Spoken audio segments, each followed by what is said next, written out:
আমরা কি কখনো ভেবেছি মহাকাশ থেকে পৃথিবীর মাটির আর্দ্রতা মাপা সম্ভব? আজ আমরা কথা বলবো নাসার একটি অসাধারণ মিশন নিয়ে, যার নাম এসএমএপি। স্ক্রিনে আপনারা যে স্যাটেলাইটটি দেখতে পাচ্ছেন, এটি গত ১১ বছর ধরে নিরলসভাবে আমাদের পৃথিবীকে পর্যবেক্ষণ করছে। এসএমএপি কি এবং এর কাজ কি? এসএমএপি এর পুরো নাম হল সয়েল ময়েশ্চার অ্যাক্টিভ প্যাসিভ। এটি মূলত পৃথিবীর উপরের স্তরের মাটির আর্দ্রতা এবং জমাটবদ্ধ অবস্থা পরিমাপ করে। আপনারা হয়তো ভাবছেন, মাটির আর্দ্রতা জেনে কী লাভ?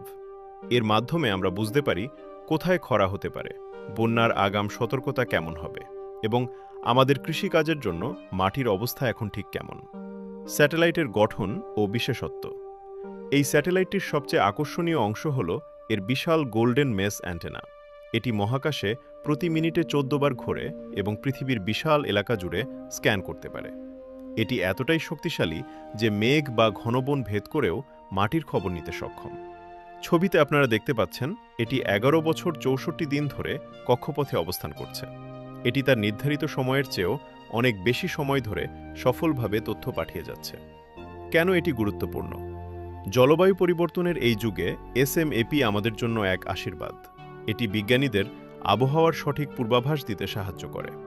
এর পাঠানো ডেটা ব্যবহার করে কৃষকরা বুঝতে পারেন কখন বীজ বপন করা উচিত, আর দুর্যোগ ব্যবস্থাপনা কর্মীরা আগেভাগেই বড় কোনো বিপর্যয়ের প্রস্তুতি নিতে পারেন। এই ছোট্ট কিন্তু শক্তিশালী সদস্যটি আজও আমাদের পৃথিবীকে নিরাপদ রাখতে কাজ করে যাচ্ছে। বিজ্ঞানের এমন আরও চমকপ্রদ তথ্য জানতে আমাদের সাথেই থাকুন। ভিডিওটি ভালো লাগলে লাইক দিন এবং সাবস্ক্রাইব করতে ভুলবেন না।